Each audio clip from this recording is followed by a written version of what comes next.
This week, the deathmatch fizzes out, Hangman gets his stimulus check, and Captain Insano is all elite. Welcome to the Full Nelson Press.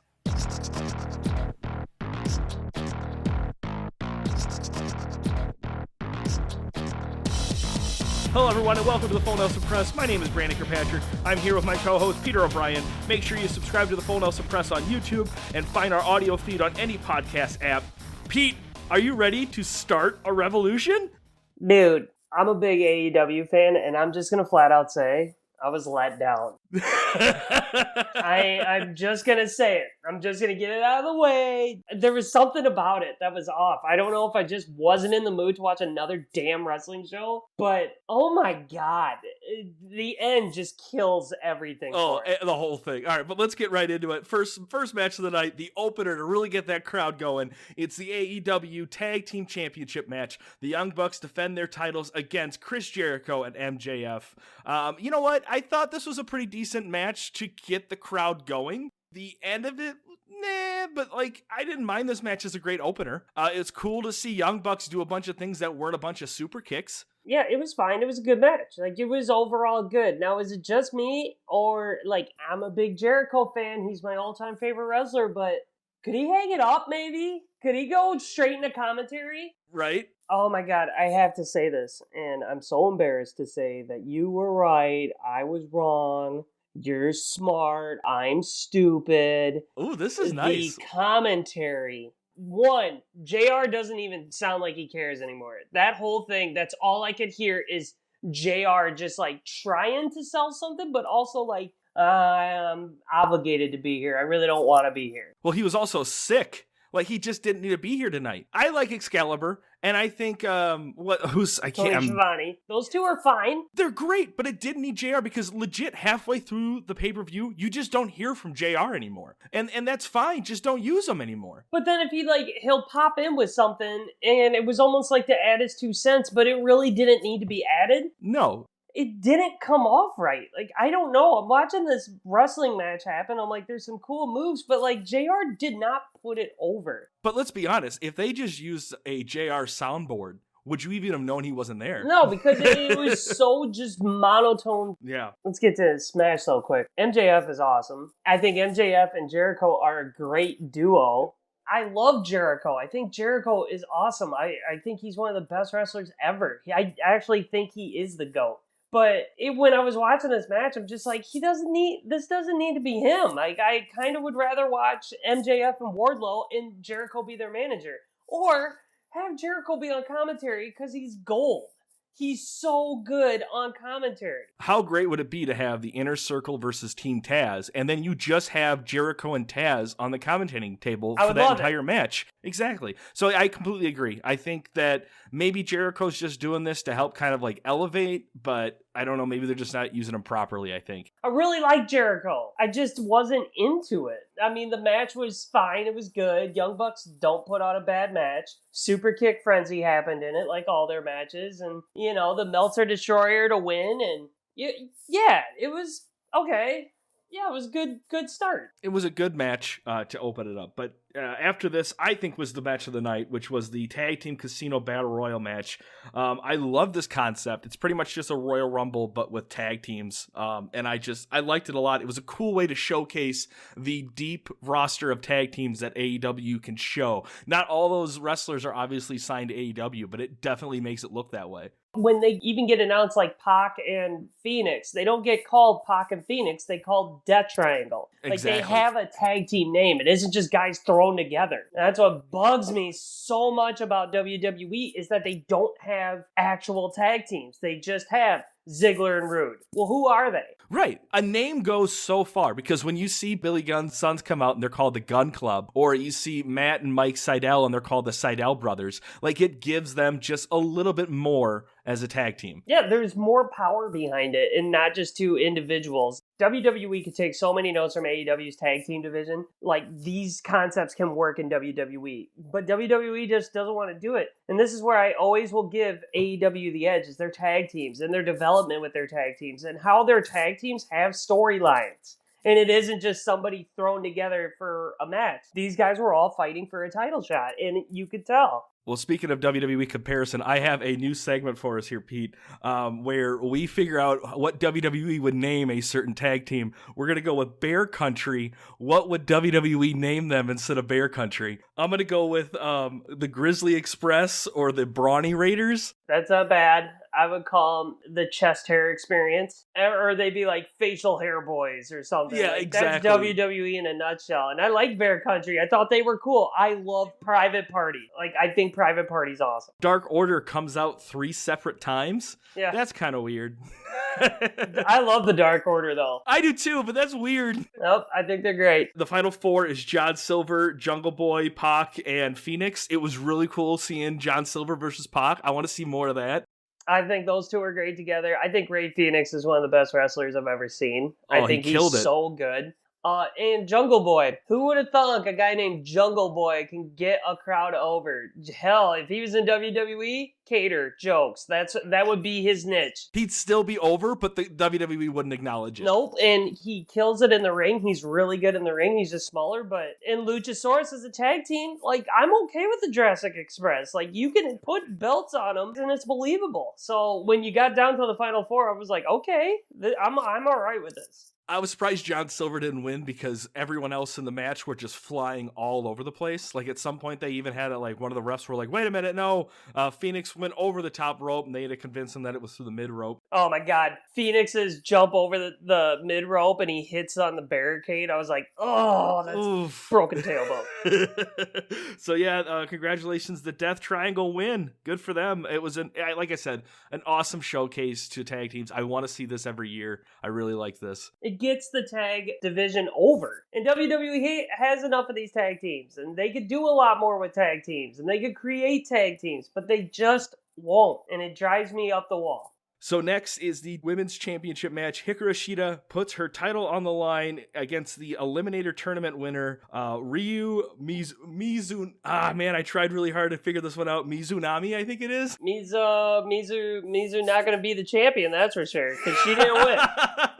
She did not win. I was bored with this match. I'm sorry. This was another boring match. It was boring. It just didn't make sense. It didn't make Shida look good at all because every time like Rio did a move, then she'd just do a little jig or a little dance or something. Well, the other aspect too is a lot of the moves. There was a move towards the end where it looked like Hikaru Shida took a DDT, but they said no, she did the move. And I did notice this a lot during this event. There was a lot of moves that I'm like, who did that hurt? Right. Was that a botch? Like, I don't know what that was. There's a big spot in the ladder match we'll talk about later that I completely No, there agree. was a lot in the ladder match that I was like, what is this?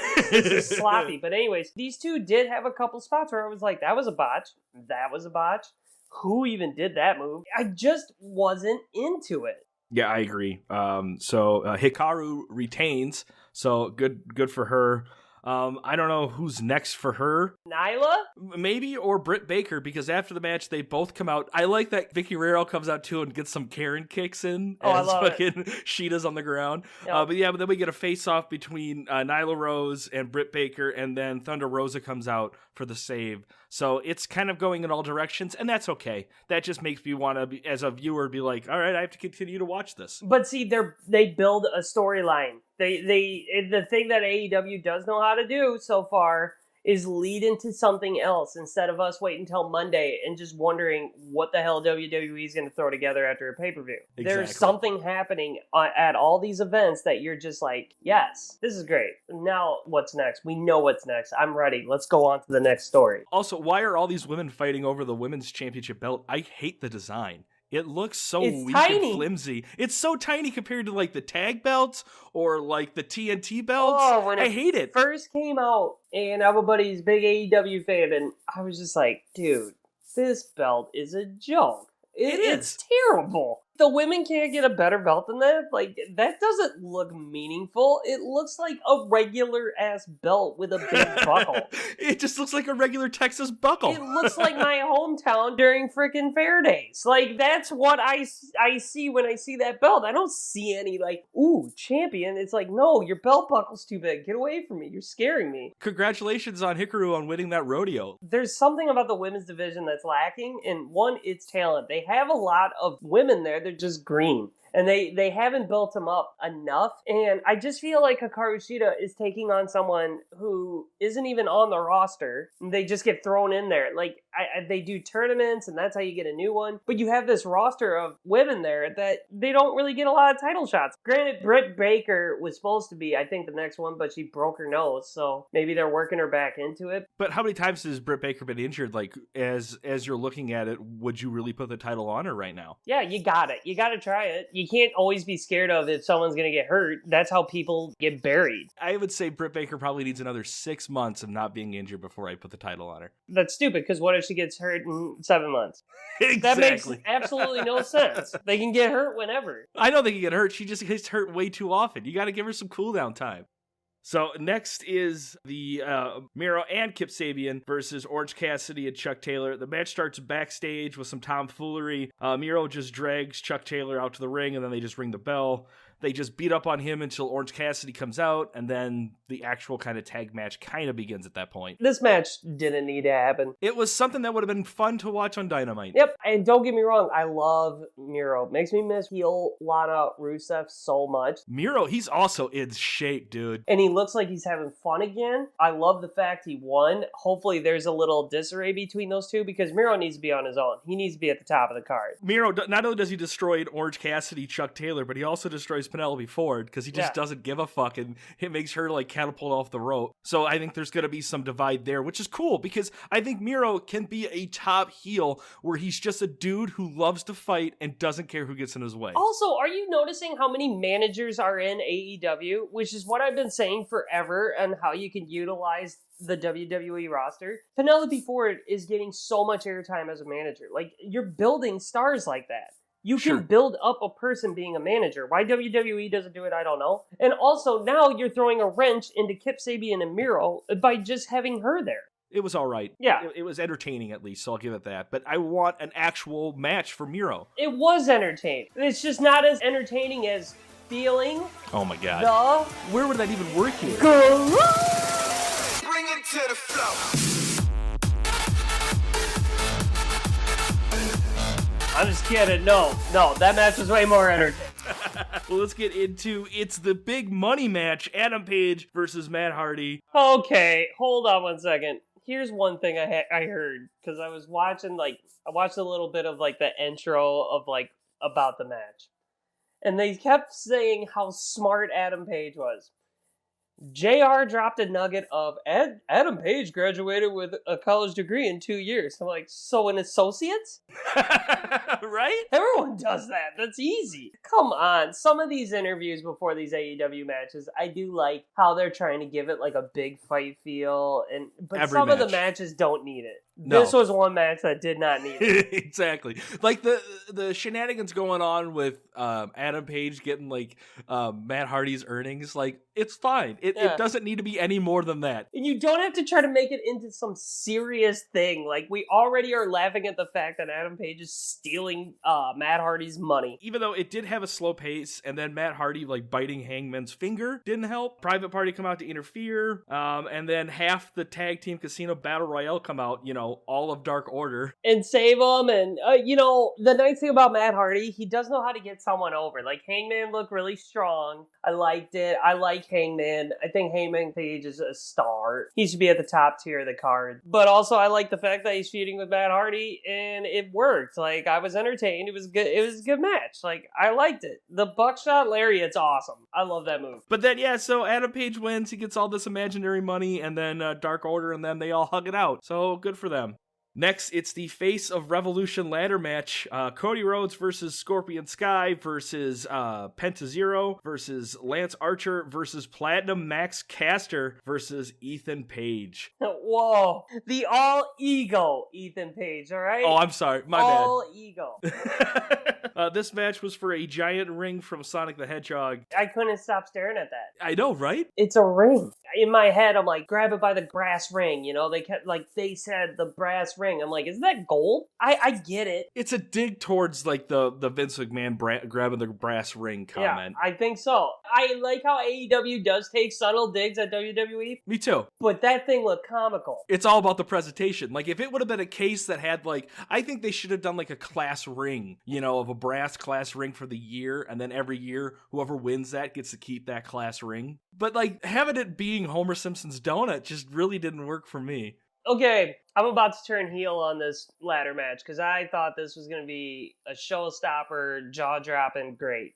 From what AEW has showed me, I thought for sure this was going to be awesome. I thought there was just something not there. I thought it was sloppy. I thought there was a lot of botches. I thought I saw a lot of misses. It looked clunky. It almost looked like they've never worked together. And there was like drop kicks off the ropes to hit someone on the ladder, and they barely even phased them, but they like tipped backward. And I don't know if it's just because like WWE has a different way of doing like rehearsal. Maybe. WWE's ladder matches aren't really anything to write about because they don't really do anything. What AEW has proven is like they'll go above and beyond to make like a cool spot. And the Canadian Destroyer on the side was fine. But let's talk about the Destroyer that happens to Cody Rhodes on the ladder. Yeah. Like, you can clearly see, like, Penta took most of that. I don't know how many events we've had to see Cody Rhodes walk up to the ramp and then come back down for a save in mid-match. I think we've seen just Cody alone do that, like, 3 or 4 times in his time in AEW. I don't know what Cody Rhodes is doing with his whole, like, if he's trying to be that fighting champion, but I didn't need it because we just saw him do it not too long ago. Also, they're just standing up there. It almost looked like a couple dudes like on their smoke break, just hanging out up there bullshitting. They had a lot of camera angle things that I was just like, get him off the screen. Like, that doesn't look right. That doesn't look like he's fighting. It looks like he's literally waiting. Then, the all-ego Ethan Page comes out to just mild. Crickets. The surprise entrance is just... And we got Ethan Page. I like how they put 14-time Impact champion, 2-time tag champion from Impact. It's cool. Like, yeah. I like that. It adds credentials. Really dig when they were bringing people in, such as Scorpio Sky, won 6 of his last 8 matches. I think those subtle things are super, like, smart. You're not making the viewer look dumb. You're actually trying to make your product look more realistic with some weight instead of just these guys are a title shot. You know why they're there, because their record or what happened, and I still think the record is amazing. Right, and I'm super happy that Scorpio Sky won it. Yes. I think they're really putting a lot in him, and I think it's a slow burn in the right direction. They talked about earlier in the Casino Royale match that SCU has announced that if they lose one more tag match, they're pretty much done. So I think this is solidifying that this is going to be a big singles push for Scorpio, and I'm all about that. Jake the Snake ends up interfering for no reason, just to go tits up. First of all, he gets his clothesline and then gets a super kick. And the kick he takes, his facial expression, like he hits it, right? Yeah. So then he sits up after he's done in front of the ring. So he's sitting here while the match is going on, just like shaking his head. And then you can kind of see him smirk, and I'm like, get him off there. Get him out of there. This looks like change the camera angle. At some point, I would have had somebody go over and just super kick him out of the screen. Yeah, at that like, point. I didn't need that. Dude's super old. Right. Ugh. Side note, bringing up that camera angle, I really like how AEW focuses on the ramp and the ring instead of focusing on a bunch of LED screens like WWE does. With the crowd making the noise they do, it really fools you into thinking it's a crowd full of people there. Yeah. So I really like that camera angle. The LED boards in WWE is kind of distracting. Like it's too much sometimes. Yeah. Sometimes your eyes are all messed up. Like watching it, I'm like, I'm not a big fan. But of it. AEW uses this dark blue lighting around the arena, and then they just focus right on the stage and the ring, and I love that. I think it's a great way to continue to do that. So last week we found out that Paul Wight, aka The Big Show, has signed with AEW. BS. Yep, no more BS. And then he teased that he would have another wrestler signing with AEW at Revolution, and it's Christian Cage. Yeah.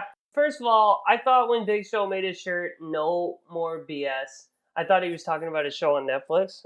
Because I thought it got canceled. Yeah, like it got canceled. 2, AEW starting to go down this path that we didn't want them to go down. This is what TNA did. And they're starting to get these guys that you're just like, why? Christian is great. Do I think him going to AEW is good? but it isn't a jaw-dropping signing. And I think him versus Edge would have been a way bigger pop, would have been a way more meaningful signing for WWE than him going to AEW. And having Big Show say he's bringing him, I don't get either. Right, because what is Big Show's role? They said he's going to be doing some matches, which nobody wants. Right, I didn't care about Christian Cage when he signed with TNA 10 plus years ago. I don't care about Christian Cage now. Like, I want the main event now to be Big Show, Chris Jericho, Matt Hardy, and Christian Cage in a fatal 4-way match for the title. I don't think it's monumental. I don't think it's huge. I think Sting was bigger than Christian, but until AEW actually hits like an Orton or even like a Seth Rollins, someone who's huge and mainstream in WWE who leaves them.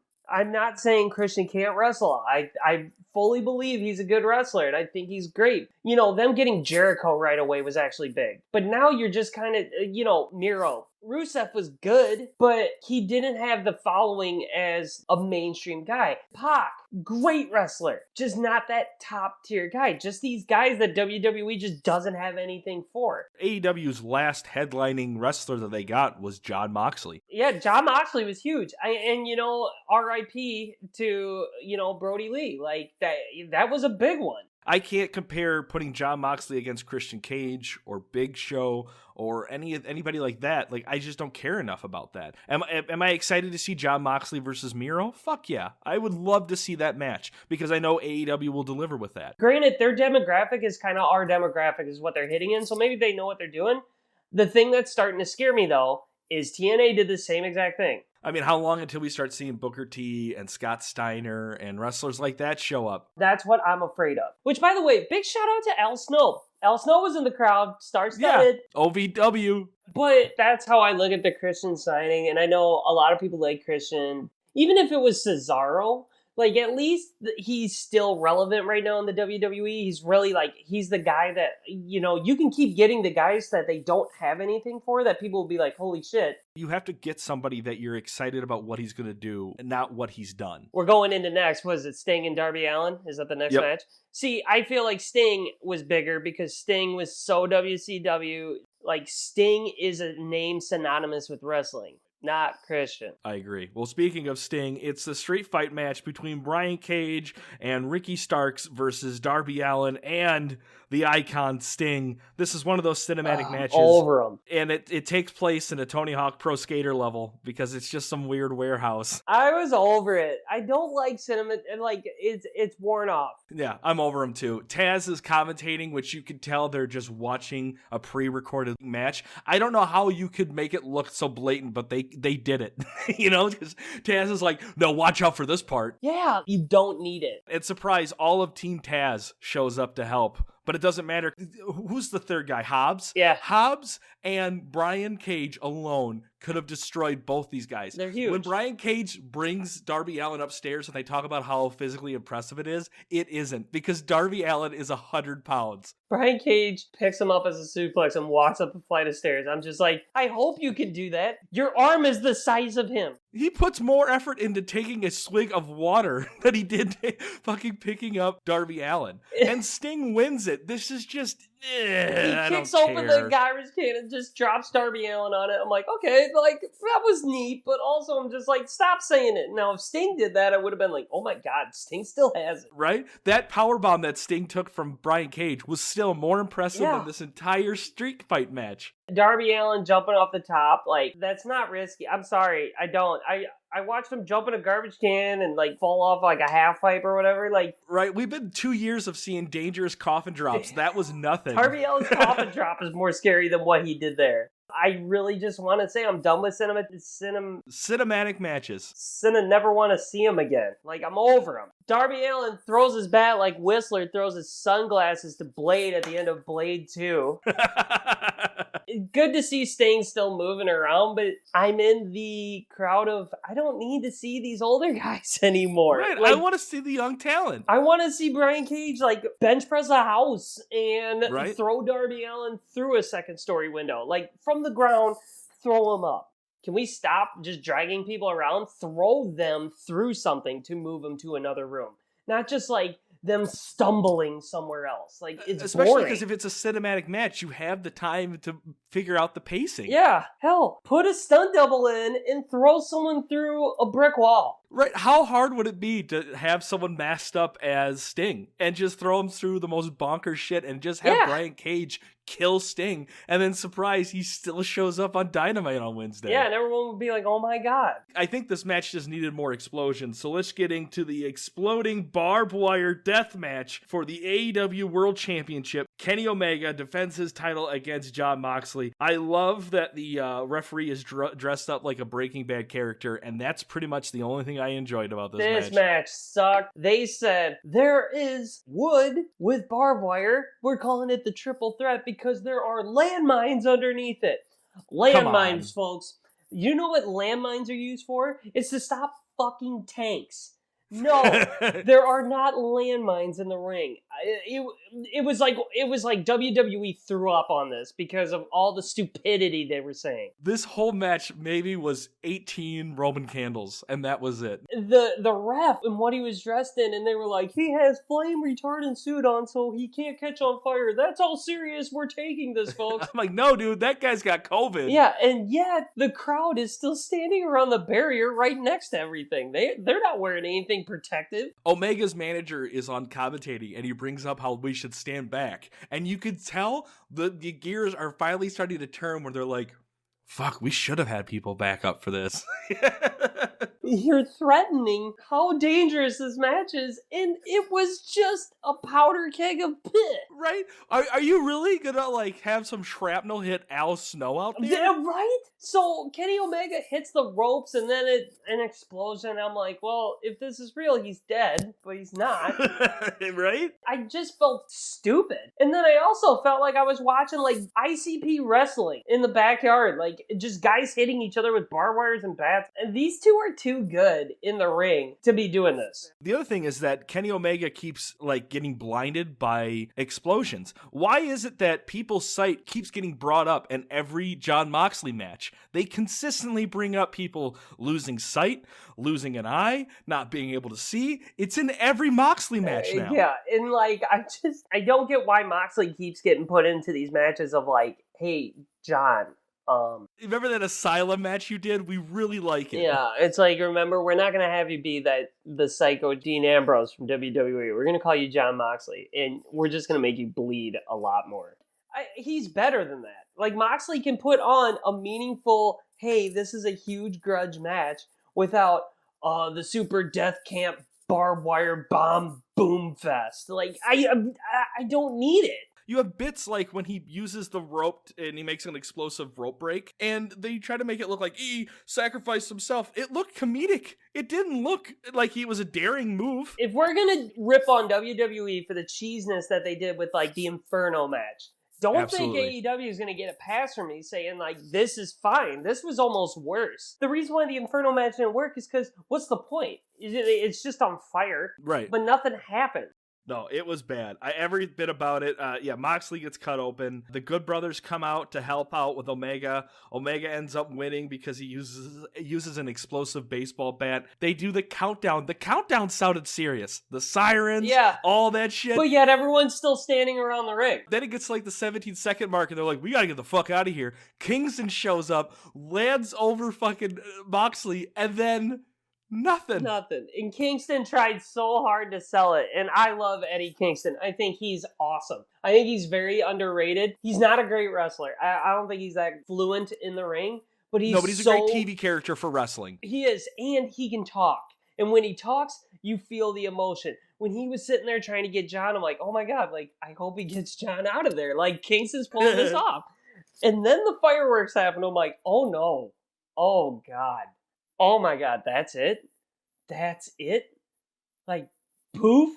It would almost been better if they didn't even use explosions and they just made it fill up with smoke. And then when the smoke dissipated, it was just two charred bodies that they put there.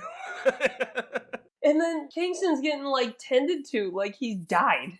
Like, he's got like, smoke inhalation, man. Eddie, you gotta get up, man. No, dude, I gotta put this over. And the ref's no, dude, it didn't go over well. Like, it looked really bad. Like, you can get up now. He's like, I didn't hear the explosion. And they're like, no one did, dude. We gotta get you to a medical facility. You were in an explosion. And then, to wrap it up While that's happening and while they're tending to Kingston, Excalibur goes, man, what a night.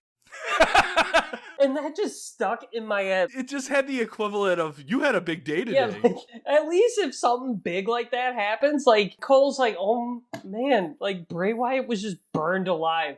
Excalibur feels the need to go, man, we had some great matches, top to bottom. I had a lot of fun watching this. Guys, AEW, we really know what we're doing. Anyway, see you Wednesday. So what do you want to grade the Revolution? I'll give it a straight up, I'll give it a C- because of all the fine matches before, but that explosion, for you to hype up something that much, and for that to be it, it's a risk you're going to take, because how are you going to, like, sell this? How are you going to make it? The thing with Bray Wyatt being burned alive is that Alexa Bliss is running with it, and it's kind of working. I don't hate Alexa Bliss haunting Randy Orton with all this, like, crap. Like, I don't care about that for some reason. I'm just like, like, I'm actually not hating this. But it's this mix between horror and cheap horror movie that kind of is like, okay, it's if working. They're willing to stay in character, I'm willing to stay in as a fan. Exactly, and they are. And they're selling it.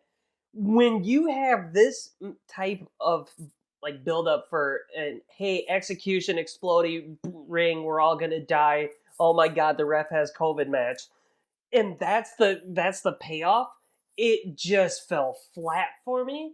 And it's almost like one of those matches where, as AEW, you really missed because of that. Like, people are gonna look at that finish and hold that over you like, oh my god, like, you gotta dig yourself out of that now. I'm giving it a solid D, because I can expect this from WWE for being $9.99 a month, but I can't expect this kind of a show for $60. Yeah, that's the other thing too. Dude. You can't. That's the nail in the coffin for me. 60 You bones. want me to spend $60 on this? I could get more entertainment out of a video game off of randomly grabbing it off the shelf than I did with some of the stuff I watched here. Like, come on, dude.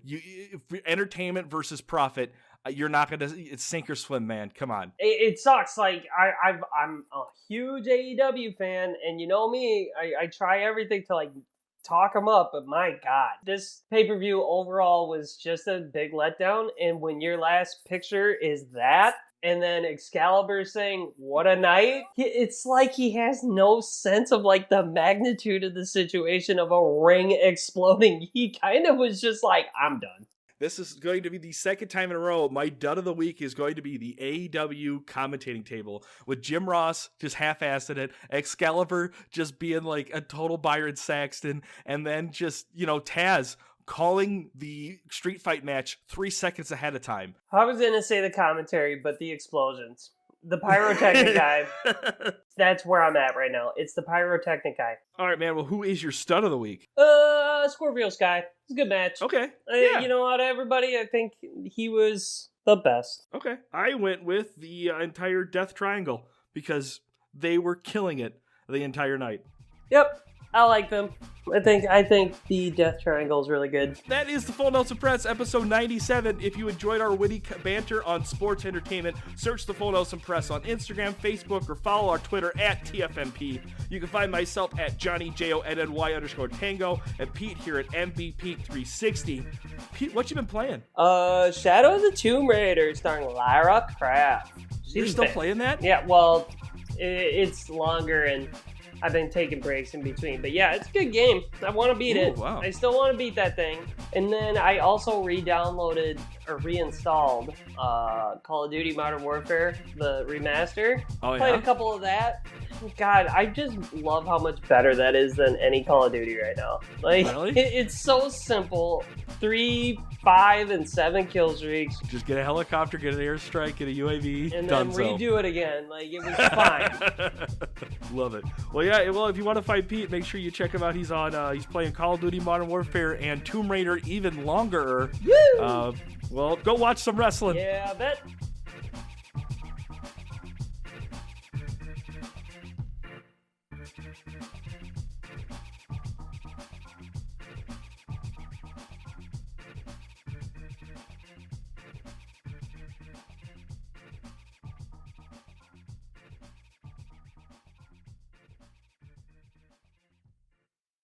Thank you for listening to this Belly Up Sports Podcast Network product.